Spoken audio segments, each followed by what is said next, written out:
ठीक है। Are environment कहने का मतलब हमारे आसपास का जगह। ठीक है, स्क्रीन देख पा रहे हो आप लोग? Yes sir. Okay, that is called environment. मतलब हम है और हमारे आसपास जो चीजें दिख रही हैं, ठीक है, इंग्लिश के टर्म्स में उसी को हम लोग इन्वायरमेंट कहेंगे। फाइन। तो हमारे इन्वायरमेंट में दो कंपोनेंट हमारे इन्वायरमेंट में दो कंपोनेंट प्रेजेंट है। ठीक है, दो कंपोनेंट आप इनकाउंटर कर पाओगे। एक कंपोनेंट है लिविंग थिंग वाला, जानवर जंतु हो गए, कीड़े मकोड़े हो गए, सांप बिच्छी, है ना, मनुष्य। ओके, बड़े जानवर छोटे जानवर ये इनकाउंटर कर पा रहे होंगे। उसके साथ साथ आप दूसरी चीज भी इनकाउंटर कर रहे होंगे जो नॉन लिविंग है, जैसे कि सोयल है, एयर महसूस कर रहे होंगे आप लोग, लाइट, है ना, टेम्परेचर महसूस कर रहे होंगे। फाइन, सोयल है, पानी है, ये सब चीजें आप देख पा रहे होंगे, महसूस कर पा रहे होंगे, है ना। तो जो लिविंग वाले कंपोनेंट है उसको हम लोग बायोटिक फैक्टर कहेंगे, बायोटिक कंपोनेंट कहेंगे। और जो नॉन लिविंग है उसको हम लोग ए बायोटिक कहेंगे। फाइन, उसको क्या कहेंगे हम लोग? ए बायोटिक कहेंगे, है ना। सो हमारा इकोसिस्टम दो कंपोनेंट से बना हुआ है, बायोटिक और एबायोटिक कंपोनेंट से बना हुआ है ना।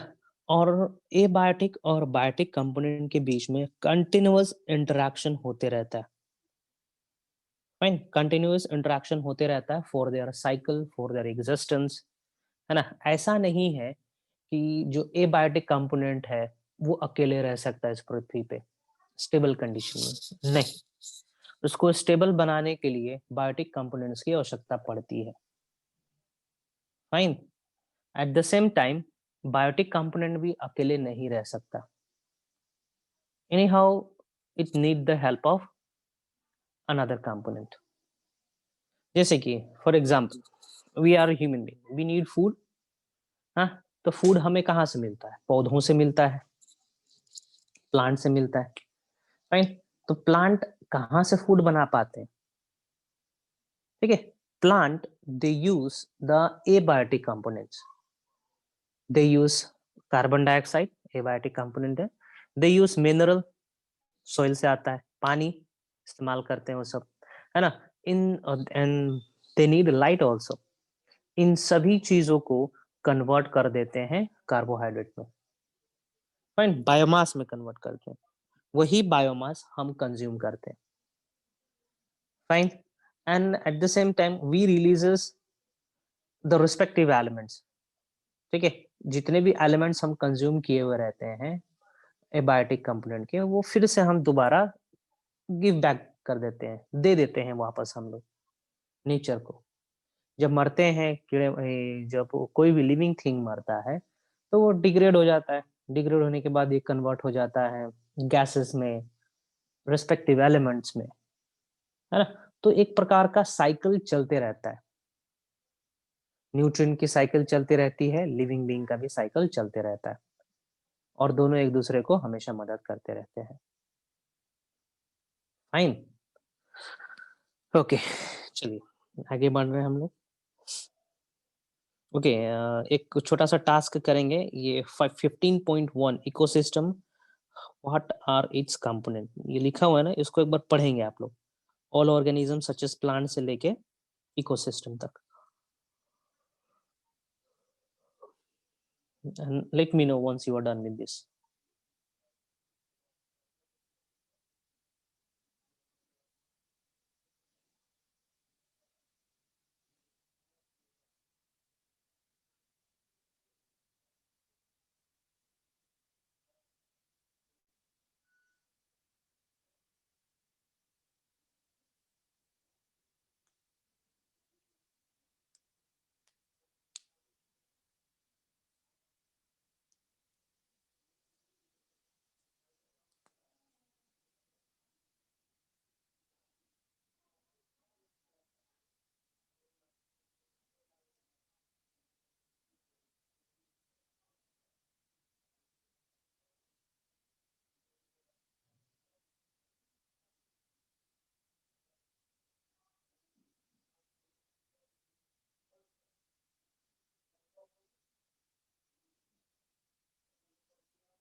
थम्बोली बताएंगे जी?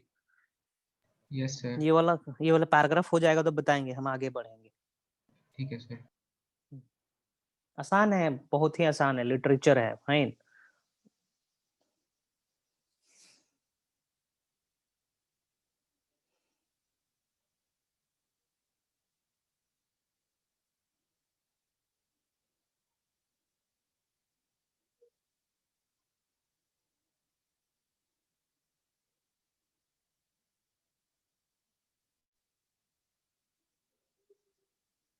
हो गया सर। ओके फाइन, बाकी लोग का भी हो गया होगा आई गेस।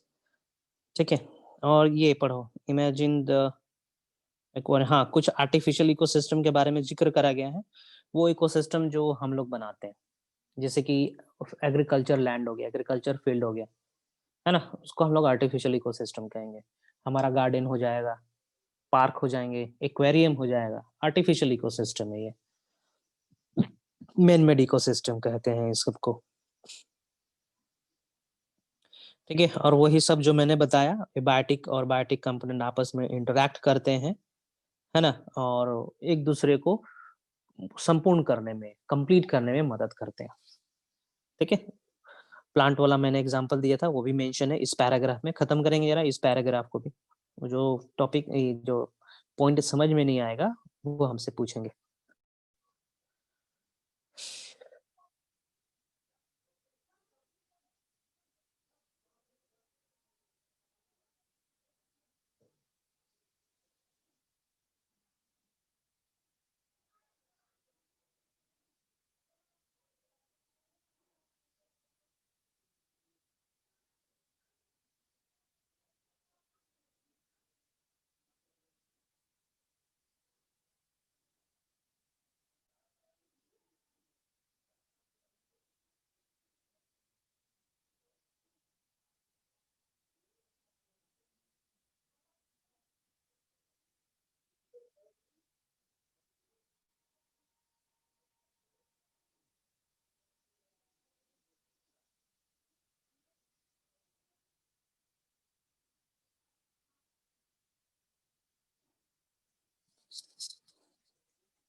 हो गया सर।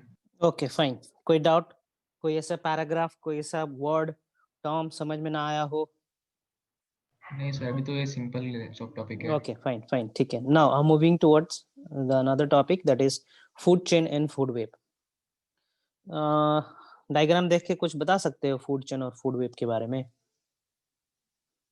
सी, फूड चेन का अंग्रेजी में डेफिनेशन क्या होगा, है ना? It is a series of organism arranged in such a manner that one organism is food for another organism, and that particular organism is food for another organism, and so on. ये अंग्रेजी का definition हो गया। अब हिंदी में समझेंगे food chain का मतलब, है ना। फूड चेन एक चेन है, चेन का मतलब कड़ी, है ना, कड़ी है जिसमें जानवर, बहुत सारे जानवर मिलके कड़ी को बनाते हैं। एक जानवर दूसरे जानवर का भोजन होता है, इसी को हम लोग कहेंगे फूड चेन। जैसे कि चेन माने सिकड़, कड़ी, देखे होंगे आप भी, एक दूसरे से कनेक्टेड होता है ना। तो वो जो यूनिट होता है ना चेन का, वो होते हैं ऑर्गेनिज्म, है ना। वो ऑर्गेनिज्म को हम लोग प्रोड्यूसर्स, कंज्यूमर, है ना, कह सकते हैं। फाइन। तो इसमें जो पहला ऑर्गेनिज्म होगा, पहला ऑर्गेनिज्म जिसको खाया जा रहा होगा, उसको हम लोग कहते हैं प्राइमरी प्रोड्यूसर, या फिर फर्स्ट ट्रॉपिक लेवल भी कहेंगे। ध्यान से सुनेंगे, है ना। उसको प्रोड्यूसर भी कहेंगे या फिर फर्स्ट ट्रॉपिक लेवल ऑर्गेनिज्म भी कहेंगे, है ना। फॉर एग्जाम्पल, घास है, ग्रीन घास, ग्रीन ग्रास है, ठीक है। तो ग्रीन ग्रास इज प्रोड्यूसर, वो प्रोड्यूस करता है बायोमास, है ना। और वो सबसे नीचे वाले लेवल पे लाई करता है, इसलिए उसको ट्रॉपिक लेवल 1 कहा गया है। फाइन। प्रोड्यूसर के ऊपर आते हैं प्राइमरी कंज्यूमर। प्राइमरी कंज्यूमर, इसको हम लोग ट्रॉपिक लेवल 2 भी कहेंगे। प्राइमरी कंज्यूमर वो एनिमल्स होंगे जो घास खाते होंगे। फाइन, उसको हम लोग कहेंगे प्राइमरी कंज्यूमर। फाइन। उसके ऊपर उसको खाने वाला जो ऑर्गेनिज्म होगा, उसको हम लोग ट्रॉपिक लेवल 3 भी कह सकते हैं, है ना। उसको हम लोग सेकेंडरी कंज्यूमर भी कह सकते हैं। फाइन। सेकेंडरी कंज्यूमर भी कह सकते हैं, एज वेल एज उसको हम लोग सेकेंडरी प्रोड्यूसर भी कह सकते हैं। जैसे कि घास को खाया डियर ने, deer, D double E R, deer. Fine. तो डियर एक तरीके से प्राइमरी कंज्यूमर है। फाइन। अब डियर को कौन खाएगा? लायन खाएगा। लायन को हम लोग सेकेंडरी कंज्यूमर कहेंगे। एक चीज, लायन को हम लोग सेकेंडरी कंज्यूमर कह रहे हैं। At the same time deer lion का भोजन है, मतलब डियर खुद बायोमास तैयार हो रहा है, एक बायोमास तैयार हो रहा है, मतलब लायन के लिए डियर तो एक प्रकार का प्रोड्यूसर हुआ ना जी। इसीलिए डियर को हम लोग सेकेंडरी प्रोड्यूसर भी कह सकते हैं। प्राइमरी प्रोड्यूसर तो पौधा हो गया, उसको खाया डियर ने, डियर था प्राइमरी कंज्यूमर। डियर को खाया लायन ने, लायन हो गया सेकेंडरी कंज्यूमर। डियर चूंकि भोजन है टाइगर के लिए, लायन के लिए, तो डियर यहाँ पे सेकेंडरी कंज्यूमर का हकदार है कहलाने का। फाइन। चलिए आगे बढ़ते हैं। टाइगर लायन को कौन खाएगा भैया? अब इनको हो सकता है टॉप कार्निवर्स खाएं, या फिर चलो इसको थोड़ा और सिंप्लीफाई कर दे रहा हूँ। घास है, घास को खाया मेंढक ने, मेंढक प्राइमरी कंज्यूमर हो गया। सांप खाएगा मेंढक को, सांप यहाँ पे सेकेंडरी कंज्यूमर हो जाएगा, है ना। अब सांप को कौन खाएगा? सांप को हम मुंगूस को खिला देते हैं, ठीक है, जो नेवला जिसको कहते हैं। नेवला यहाँ पे प्राइमरी, सेकेंडरी, टर्शरी, क्वाटरनरी हो सकता है। फाइन। सो इस तरीके से चलता रहता है।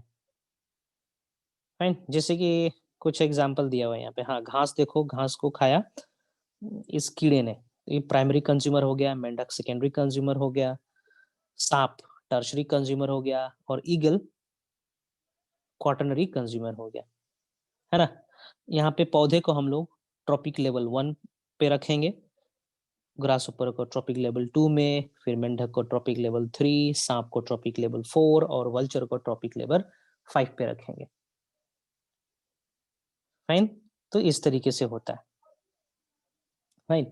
सो मैक्सिमम से मैक्सिमम 5 ऑर्गेनिज्म इन्वॉल्व हो सकते हैं ट्रॉपिक लेवल में, उसके बियॉन्ड ऑर्गेनिज्म इन्वॉल्व नहीं करेंगे ट्रॉपिक लेवल में।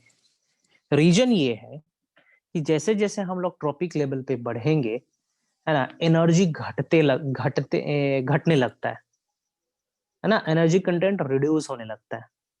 इसीलिए मैक्सिमम से मैक्सिमम 5 ही ट्रॉपिक लेवल हो सकता है। फाइन। ये हो गया। बताएंगे एक लॉ, बताएंगे रैमन लिंडमैन ने एक लॉ दिया था, that is called 10% energy law, वहां पे आएंगे हम। फाइन, रीजन यही है कि 5 से ज्यादा ट्रॉपिक लेवल नहीं हो सकता, क्योंकि जैसे जैसे हम ऊपर की तरफ जाते रहते हैं एनर्जी घटते रहता है। ये तो हो गया food chain. Now food web का मतलब क्या होगा? फूड वेव का मतलब होगा interconnections of food chain is called food web, है ना? Interconnections of food chain is called food web, sorry, interconnection of food chain is called food web, हाँ सही है ना? बहुत सारे फूड चेन एक साथ मिले हुए रहेंगे, उलझे हुए रहेंगे, तो उसको कहा जाएगा फूड वेव, है ना? जैसे कि यहाँ पे कोई डायग्राम है, हाँ जी देखो यहाँ पे, इसको हम लोग कहेंगे फूड वेव, है ना? इंटरकनेक्टेड है, फूड चेन है लेकिन कनेक्ट हो चुका है ना? एक फूड चेन दूसरे से कहीं ना कहीं कनेक्टेड है, तीसरे से कनेक्टेड है, लाइक दैट, इसको हम लोग कहेंगे food web. Now my question is, आप डायग्राम देखो, 15.3 डायग्राम देखें और 15.1 डायग्राम देखें, और हमें बताएंगे कि इन्वायरमेंट के लिए, इकोसिस्टम के लिए फूड चेन ज्यादा सही है कि फूड वेव ज्यादा सही है?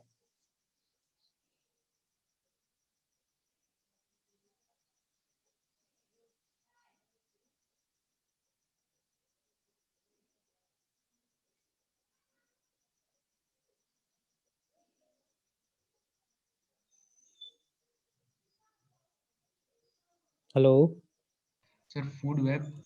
वेरी गुड, बहुत सही जवाब। कैसे? सर क्योंकि जरूरी नहीं है कोई भी सेकेंडरी कंज्यूमर को टर्शियरी कंज्यूमर एक ही एनिमल खाए। हाँ, वेरी गुड वेरी गुड, ठीक ना? जैसे कि ये देखो, ये है फूड चेन, है ना? फूड चेन है, मान के चलो यहाँ पे मेंढक गायब हो जाता है, मेंढक यहाँ पे गायब हो जाता है, तो सांप तो मर जाता ना बेचारा, सांप मरता कि नहीं बताओ तो? यस इस सर। डायग्राम को देखो, है ना? अब सर अभी फूड, शेयरिंग ऑफ है। शेयरिंग ऑफ है, लेट मी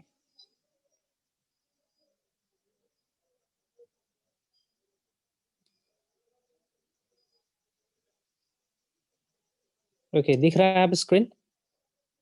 यस सर। हाँ, आप देखो, है ना? मान के चलो मेंढक यहाँ पे खत्म हो जाता है, तो बेचारा स्नेक मर जाता हो और ईगल भी मर जाता, है कि नहीं? यस लेकिन सर। अब मान के चलो कि स्नेक, स्नेक जो सांप है, वो मेंढक को भी खा रहा होता और मछली को भी खा रहा होता, है कि नहीं? तो मेंढक मर जाने से कोई फर्क तो नहीं पड़ता ना?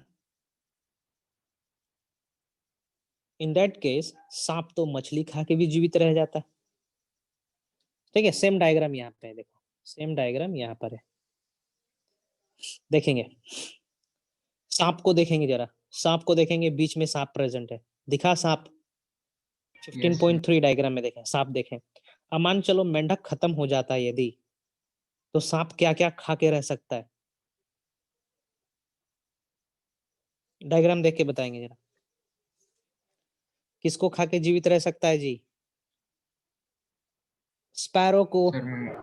चूहे को, है कि नहीं? Yes sir.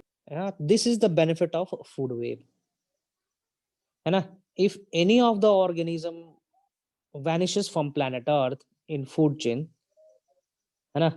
And if food web is followed, then the upper tropic level organism will survive, will be able to survive, मरेगा नहीं वो, है ना?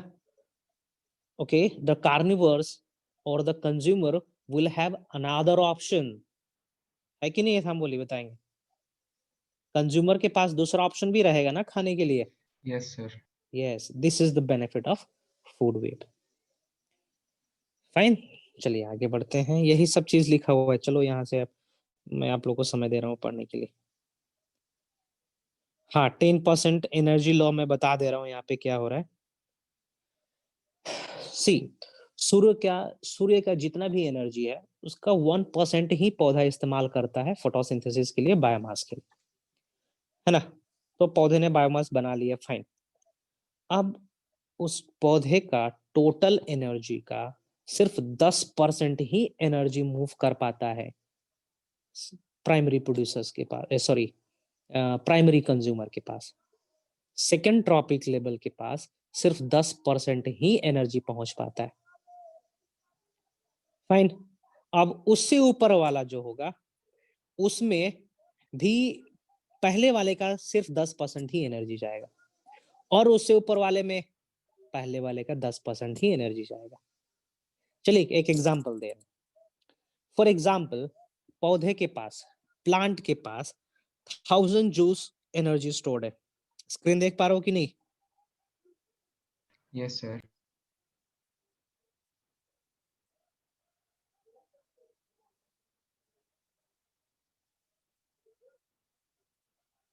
है ना? फॉर एग्जांपल, पौधे के पास सिर्फ कितना 1000 किलो एनर्जी स्टोर हो रहा है।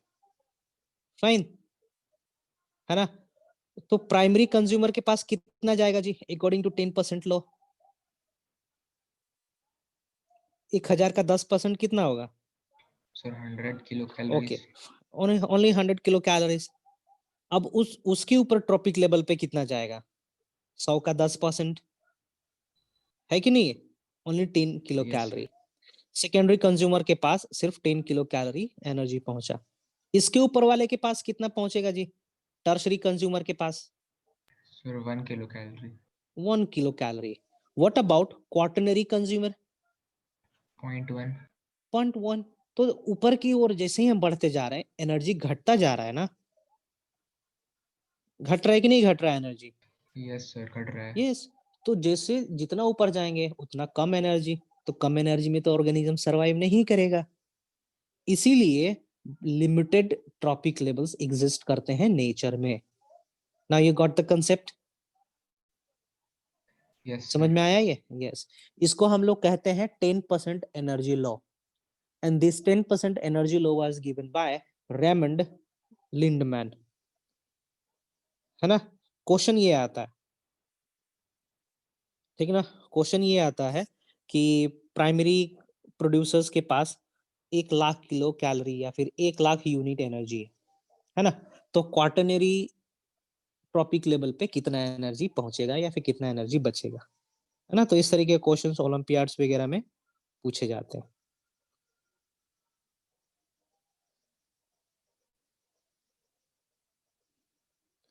ठीक है। अब सवाल आ रहा होगा कि सर ओनली 10% ही क्यों एनर्जी, बाकी 90% क्या होता है? तो बाकी 90% एनर्जी उस ट्रॉपिक लेवल के ऑर्गेनिज्म इस्तेमाल कर लेते हैं खुद को सस्टेन करने के लिए, ठीक ना? अपने बेनिफिट्स के लिए, अपने सर्वाइवल के लिए वो सस्टेन कर लेते हैं। Fine. Yes sir. Okay, so do one task, start reading from 15.1.1, ठीक ना? ओके ओके, आप यहाँ तक खत्म करो, यहाँ तक। एक्टिविटी 15.3 है ना, वहां तक, ठीक है? इसको पढ़ो और जहाँ पे डाउट हो रहा है पूछेंगे। अभी जितना हम अभी लेक्चर दिए हैं सारा का सारा चीज इसमें मेंशन है ना? पढ़ेंगे। आपके पास एनसीईआरटी है आप लोग के पास? हेलो? यस सर, है अभी यहाँ पे। हाँ, आपके हाथ में होगा एनसीईआरटी, तो आप पढ़ेंगे वहां से, ठीक ना? मैं स्क्रीन शेयरिंग ऑफ कर रहा हूँ कि ज्यादा देर तक शेयर नहीं हो सकता है। फाइन, आप पढ़ें and let me know once you are finish. Fine. कुछ भी क्वेश्चन आ रहा होगा माइंड में तुरंत पूछ लेंगे, हम ऑनलाइन ही है, बस स्क्रीन शेयरिंग ऑफ कर रहे हैं, ठीक है?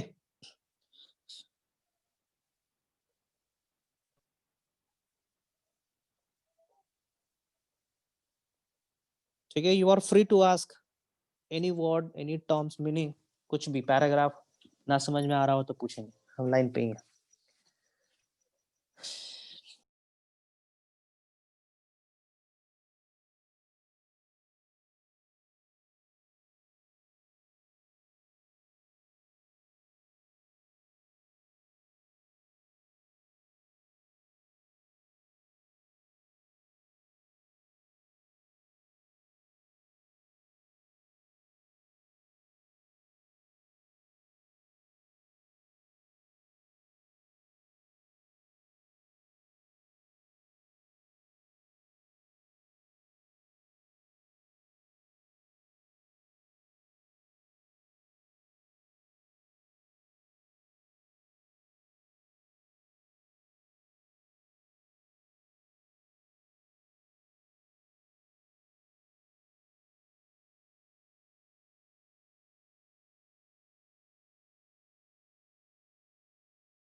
हो गया सर। ओके, कहीं पे डाउट? नहीं सर। ओके, ठीक ठीक, चलिए आगे बढ़ते हैं हम लोग। किसी और को भी डाउट होगा तो पूछ लेंगे, किसी एक के लिए नहीं है, फाइन। ओके, हो गया। 10% एनर्जी लो पढ़ लिए ना? Yes sir. और ये समझ में आ रहा है 15.4 डायग्राम? यस सर, ये तो वही एक फूड चेन या फूड वेब का एक तो मतलब ऐसे दिया हुआ है ऐसे करके हाँ, मतलब इसमें ट्रॉपिक ट्रॉफिक लेवल लेवल्स का। दर्शाया गया है। ट्रॉपिक लेवल कहने का मतलब होता है कि पहला स्टार्टअप पे कौन लाइक कर रहा है, दूसरे पे कौन लाइक कर रहा है, फाइन। तीसरा इंटाइटिटी कौन है, चौथा कौन है, फाइन। तो पहला लेवल पे आता है, ट्रॉपिक लेवल पे प्रोड्यूसर्स आते हैं, है ना। पहले लेवल पे प्रोड्यूसर आएंगे, ट्रॉपिक लेवल 1 पे प्रोड्यूसर आएगा। सनलाइट दिया हुआ है क्योंकि sunlight is the ultimate source of energy for this planet earth. Fine, how do our activities affect the environment, है ना। हमारा डेली एक्टिविटी एनवायरमेंट को अफेक्ट करता है, इसके बारे में कुछ पढ़ना है हमें। मतलब मोटा मोटी हमें पोल्यूशन के बारे में पढ़ना है, फाइन। तो ozone layer and ozone depletion के बारे में मैं बता रहा हूँ। सी, हमारा प्लैनेट अर्थ के पास इनिशियली में ओजोन था नहीं, ओजोन लेयर नहीं था, ठीक ना। ओजोन लेयर एक एयर का लेयर है, हवा का लेयर है ना।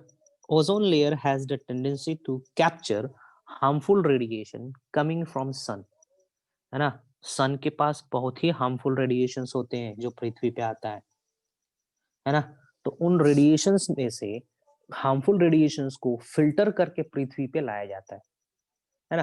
तो फिल्टर करने का काम करते हैं ozone, O3। O3 is known as ozone, है ना।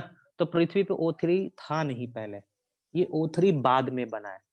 जब साइनोबैक्टीरिया आए हैं पृथ्वी पे पहली बार, तब जाके इस पृथ्वी पे पहली बार ऑक्सीजन आया है ना। तो ऑक्सीजन आने के बाद हमारा पृथ्वी ऑक्सीडाइजिंग टाइप हुआ, फाइन। उसके बाद O3 बना, O3 का लेयर बन गया हमारे अर्थ के आसपास, जिसको हम लोग एयर एनवलप एटमॉस्फेयर कहते हैं, है ना।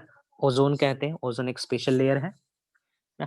This ozone receives harmful ultraviolet light rays and convert the O3 into oxygen molecule and oxygen atom। देख पा रहे हो यहाँ पे, देखिए, है ना। ऑक्सीजन, ओके, ऑक्सीजन मॉलिक्यूल को कौन तोड़ रहा है? अल्ट्रावायलेट लाइट तोड़ रहा है ऑक्सीजन एटम में, है ना। तो ऑक्सीजन और ऑक्सीजन एटम जुड़ के बनाता है O3, ओजोन। और इसको बनाने में भी काम करता है अल्ट्रावायलेट लाइट रेस। ध्यान से सुनेंगे। UV plays in the breakdown of O3 as well as also plays role in the formation of O3। बनाना और तोड़ना दोनों ही करता है अल्ट्रावायलेट लाइट रेस, और बनने और टूटने के चलते ही पूरा अल्ट्रावायलेट लाइट रेस इस्तेमाल हो जाता है ऊपर ही, है ना, ओजोन लेयर में ही इस्तेमाल हो जाता है। अब O3 तो बचा नहीं कि पृथ्वी पे आएगा, तो पृथ्वी हमारा सेफ रहता है। नो व्हाट हैपेंस, ये जो तोड़ने वाला प्रक्रिया है ना, ठीक ना, beside ultraviolet light rays chlorofluorocarbon 2 participate in the breakdown of this O3 molecule, है ना। अब समझिए, आप भी थोड़ा दिमाग लगाइए कि एक नॉर्मल एलिमेंट है, एक नॉर्मल इंटाइटिटी है जो तोड़ने और जोड़ने का काम कर रहा था एक नॉर्मल रेट से, है ना। उसमें एक दूसरा इंटाइटिटी आ जाता है जो सिर्फ तोड़ने का काम करता है ना। तो ओवरऑल बताओगे, ज्यादा से ज्यादा एलिमेंट टूटेंगे या बनेंगे या फिर बराबर रहेंगे?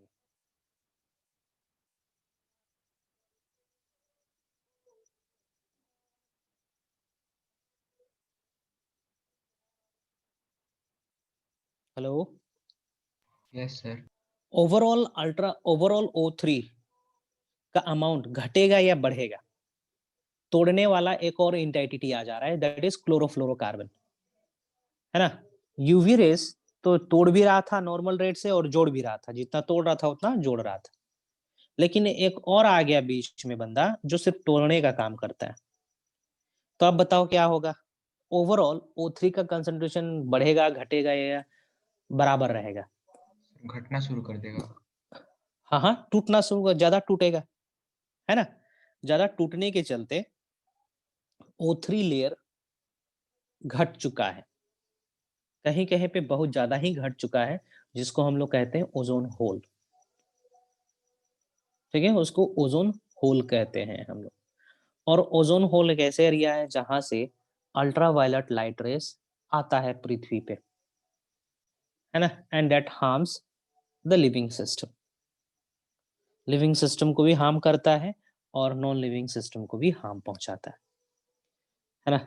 तो बहुत सारे कंट्री ने मिल के कुछ पैक्ट साइन करा, कुछ rules and regulation find out करा कि भैया ज़्यादा से ज़्यादा क्लोरोफ्लोरोकार्बन हम लोग रिलीज़ नहीं करेंगे, है ना? We will use another substance instead of chlorofluorocarbon.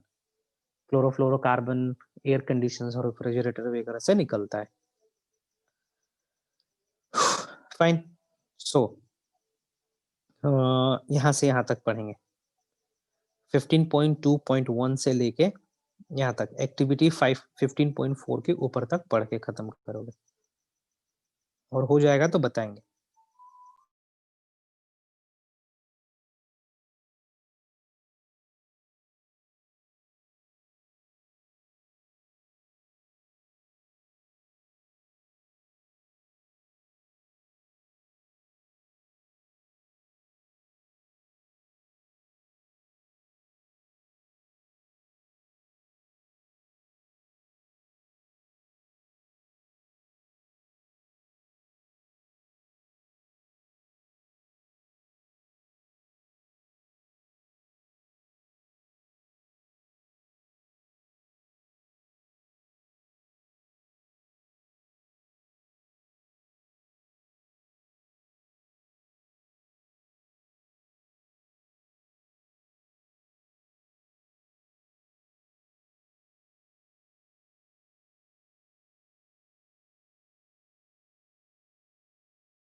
हो गया सर।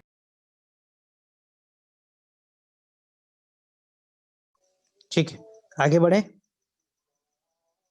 Yes sir.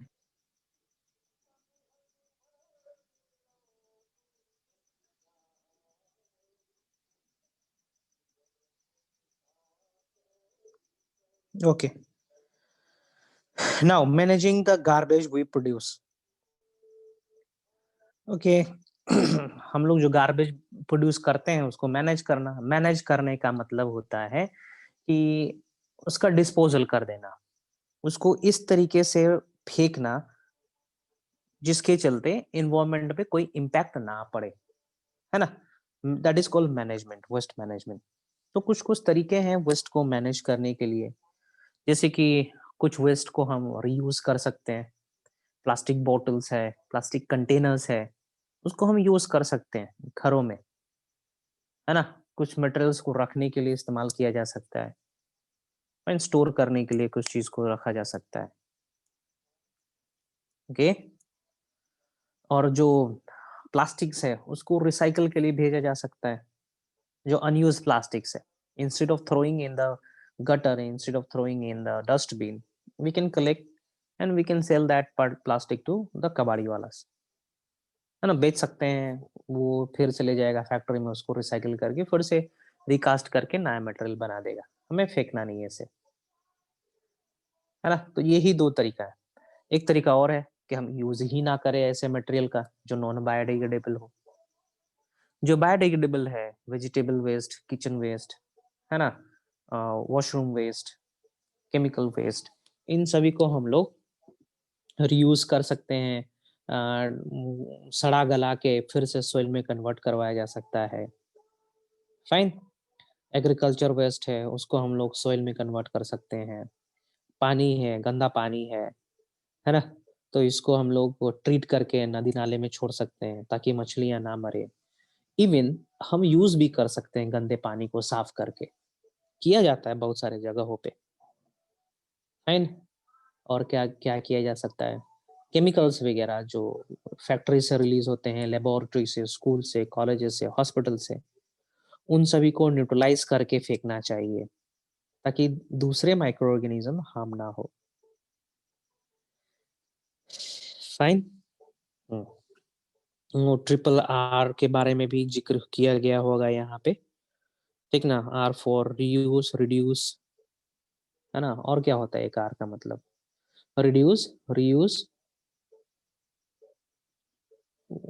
और एक मतलब होता है आर का रिसाइकल। रिसाइकल, ठीक है। रिसाइकल, रीयूज, फाइन, दोनों ऑलमोस्ट थोड़े थोड़े सेम ही होते हैं, है ना। रीयूज करने का मतलब वही डब्बा वगैरह जो होता है उसको इस्तेमाल कर लेना। जैसे कि सबसे बेस्ट एग्जांपल दे रहे हैं, ठीक ना, जो डिस्टेम्पर वगैरह आता है ना, paint, Asian paint, Nerolac paint, देखिए हो कि नहीं टीवी पे एडवर्टाइजमेंट, यस सर। है ना। एक बड़ा सा आता है, 20 लीटर्स का आता है ना। तो लोग क्या करते हैं, पेंट करने के बाद बाल्टी का तरह इस्तेमाल किया जाता है घरों पे, कम से कम 5 साल 7 साल तो चलता ही, मतलब वो हो गया आपका रीयूज। उसके बाद वो फूट जाएगा, टूट जाएगा, तो कबाड़ी वाले को बेच देंगे, रिसाइकल हो गया। फाइन। और रिड्यूस करने का कहने का मतलब है कि हम जो नॉन रिसाइकलेबल प्लास्टिक्स है उसको रिड्यूस करें हम लोग, है ना, उसका रिडक्शन करें हम लोग, सिंगल यूज प्लास्टिक का रिडक्शन करें हम लोग।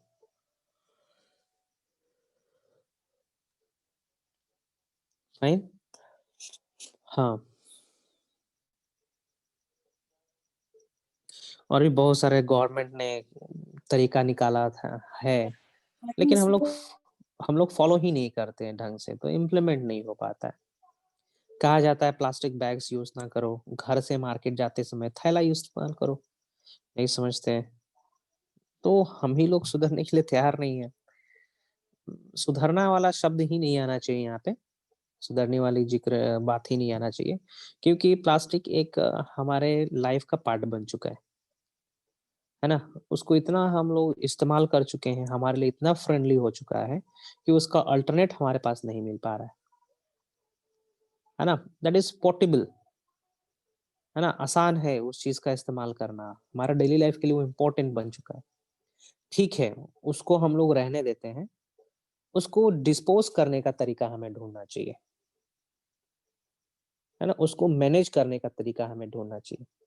यदि हम उसका इस्तेमाल रोक नहीं सकते तो उसको डिस्पोज करने का तरीका हमें ढूंढना चाहिए, instead of popping, instead of putting fine on that. आप ये तरीका ढूंढो कि उसका डिस्पोज कैसे करा जाए, तो ये ज्यादा सही रहेगा। जैसे कि एक एग्जांपल दे रहा हूँ, आपने देखा होगा मार्केट प्लेसेस पे कहीं पे यूरिनेशन होता है, ओपन यूरिनेशन होता है। फाइन, यूरिनेशन नेचर्स कॉल, वो तो होना ही होना है ना। आप वहां पे कितने भी बैनर लगा दो, पोस्टर लगा दो, है ना, कि डोंट यूरिनेट हियर, ठीक है, लोग मानेंगे नहीं, दैट इज नेचर, वो तो होना ही है। Instead of putting banners, you just built a toilet there, that is a solution. है ना, वो एक सोल्यूशन है, अच्छा सोल्यूशन है ना। उसी सेम चीज हमें इम्प्लीमेंट करना है प्लास्टिक्स के केस में भी। हम लोगों को रोक नहीं सकते, फैक्ट्रिया को बंद नहीं कर सकते हम एब्रप्टली, है ना। तो हमें सोचना है कि कैसे इन प्लास्टिक को फिर से हम कलेक्ट करके फैक्ट्री तक पहुंचाए या फिर डंप यार्ड तक पहुंचाए, ये हमें सोचना है। सरकार कर भी रही है काम इस पे, ठीक ना। स्टेशंस, कॉलोनीज में ड्राई वेस्ट, ऑर्गेनिक वेस्ट, ठीक है, 2 प्रकार के वेस्ट क्रिएट करना शुरू कर दिए हैं, है ना। ओके, कि प्लास्टिक वेस्ट है तो सीधा चला जाएगा रिसाइकल के लिए, और जो ऑर्गेनिक है उसको हम लोग मैन्योर बना सकते हैं, है ना।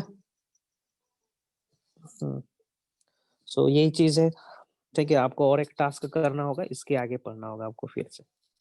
कहाँ से पढ़ोगे फिर? Managing the garbage produce. एक पहले सीरियल आता था कैप्टन प्लैनेट, है ना। हम लोग जब छोटे थे, when we were in class 4 and 5, है ना, तो कैप्टन प्लैनेट नामक सीरियल आता था, उसमें एक कार्टून आता था, ठीक ना। उसमें बताया जाता था एपिसोड के बाद में कि कैसे हम चीजों को इस्तेमाल कर सकते हैं दोबारा, प्लास्टिक्स वगैरह का इस्तेमाल बताता था उसमें। आपने पोगो पे मैड देखा होगा, एमएडी, रोब का आता था, पता नहीं अभी आ रहा है कि नहीं, है ना। उसमें बताया जाता था कि कैसे हम प्लास्टिक्स जो वेस्ट मटेरियल से घरों में निकलता है प्लास्टिक्स, उसका इस्तेमाल करके अच्छे अच्छे डेकोरेटिव चीजें बना सकते हैं। सो कम ऑन, ये इसको पढ़ो जरा, जो बॉक्स के अंदर है, येलो बॉक्स के अंदर है, इसको भी खत्म करो, और मुझे लगता है कि ये चैप्टर भी खत्म ही हो गया आज। तो पढ़ेंगे जरा वेस्ट डिस्पोजल, मैं शेयरिंग ऑफ कर रहा हूँ, and let me know once you are done with this. Fine.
हो गया सर।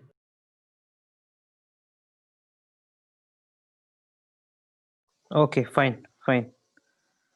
सो कुछ क्वेश्चन हम लोग सॉल्व कर लें।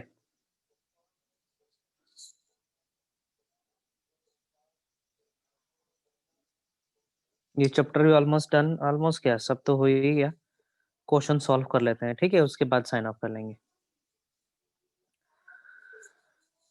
स्टार्टिंग से स्टार्ट करते हैं, वेरी फर्स्ट से, जो एनसीईआरटी का क्वेश्चन है उसको डील करते हैं हम लोग।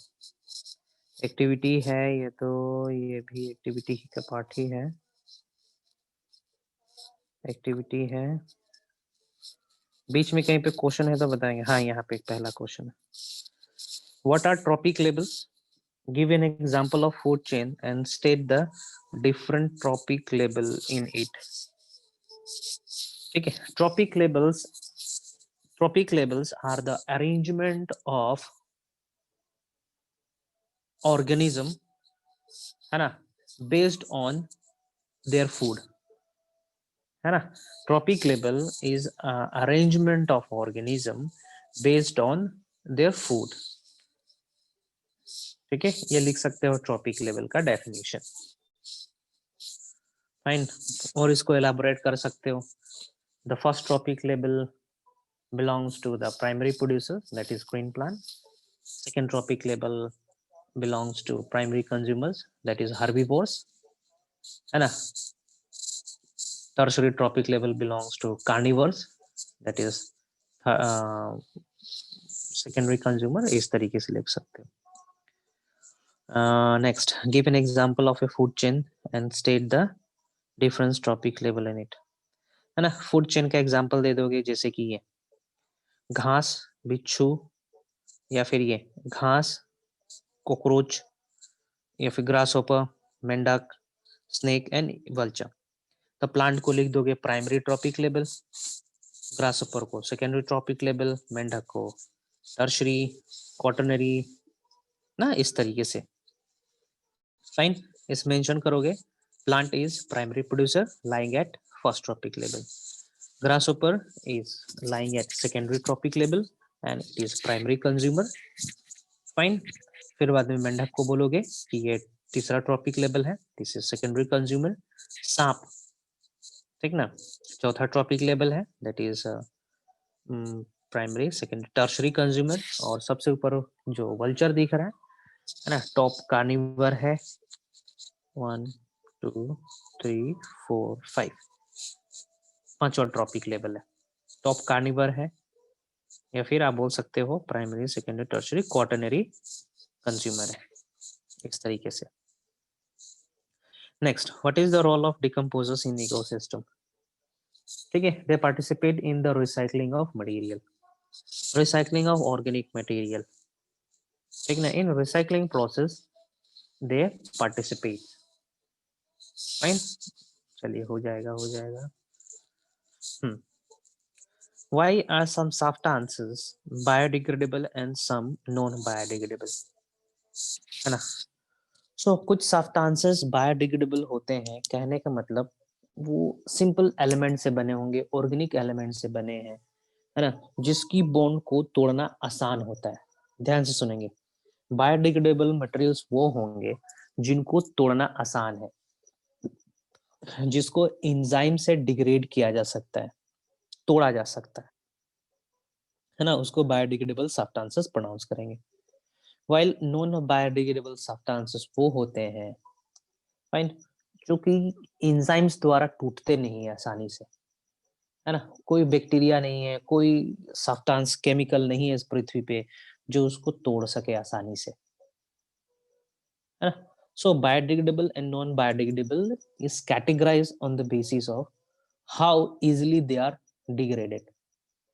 So biodegradable, they are easily degraded with the help of enzymes, while non-biodegradable substances are not degraded by microorganism, है ना। लिविंग सब्सटेंस, लिविंग एंटिटी मिलके इसको तोड़ नहीं सकता है।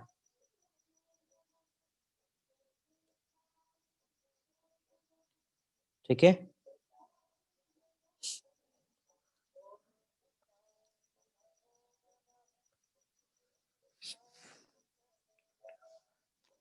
आगे बढ़ते हैं. Give any two way in which biodegradable substances would affect the environment. Biodegradable substances would affect non biodegradable या बायोडिग्रेडेबल. बायोडिग्रेडेबल सब्सटेंस कुछ खास इफेक्ट नहीं डालेंगे एनवायरनमेंट पे, है ना. Simply they create foul smell, है ना. फाउल स्मेल क्रिएट करेंगे और एक जगह एक्वायर करके रखेंगे जब तक वो डिग्रेड नहीं हो जाते, क्योंकि जब तक डिग्रेडेशन नहीं हो जाता तब तक वो एरिया, वो लैंड, वो प्रॉपर्टी अनयूज रहेगा. Give any two way in which the non-biodegradable substances would affect the environment, है ना. Non biodegradable substances pollution create करेंगे. They can create soil pollution, they can create water pollution.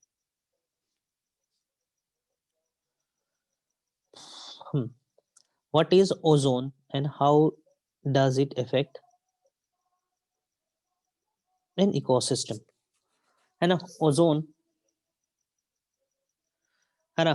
Ozone is a protective layer present over the atmosphere, present, ठीक ना, present over the earth बोल सकते हो, है ना. It protect us from harmful radiation which is coming down from sun, and if it is degraded, then that harmful radiation will affect the biotic and non-biotic component both. How can you help in reducing the problem of waste disposal? Give any two method, है ना. हम कम इस्तेमाल करेंगे non biodegradable substances का, है ना. और जो ऑर्गेनिक वेस्ट है उससे हम खाद बना लेंगे, ऑर्गेनिक मैन्योर बना लेंगे, और जो नॉन बायोडिग्रेडेबल है उसको यूज कर लेंगे, रिसाइकल कर लेंगे, रिड्यूस कर देंगे, या फिर हम उस जगह पे डैम्प कर देंगे जहाँ पे हमें घर बनाना हो, खड्डा है ना.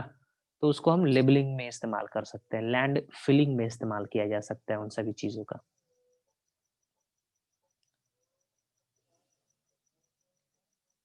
ठीक है, बाकी एक्सरसाइज वगैरह कर लेंगे, ये सब आसान है. फाइन. और कुछ देखो कहीं पे डाउट होगा इस चैप्टर से तो पूछ लेंगे जल्दी से, otherwise I am signing off. मैं लेक्चर अपडेट कर दे रहा हूँ, तब तक आप लोग देखो कुछ पूछना चाह रहे होंगे तो पूछ लेंगे.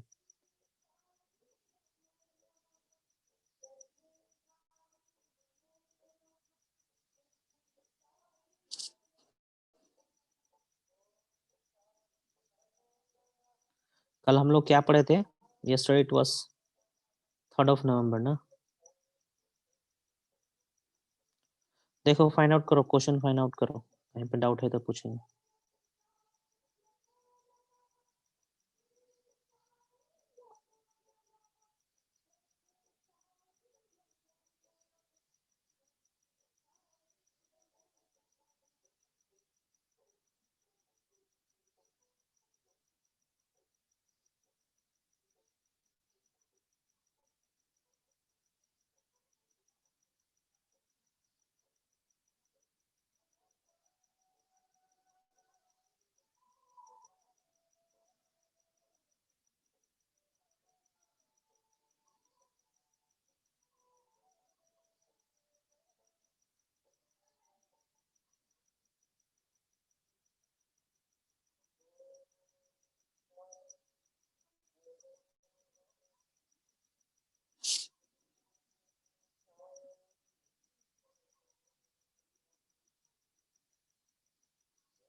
ठीक है, हम साइन ऑफ कर रहे हैं, यदि कोई डाउट नहीं है तो फाइन. एनसीईआरटी सॉल्व करेंगे. ओके.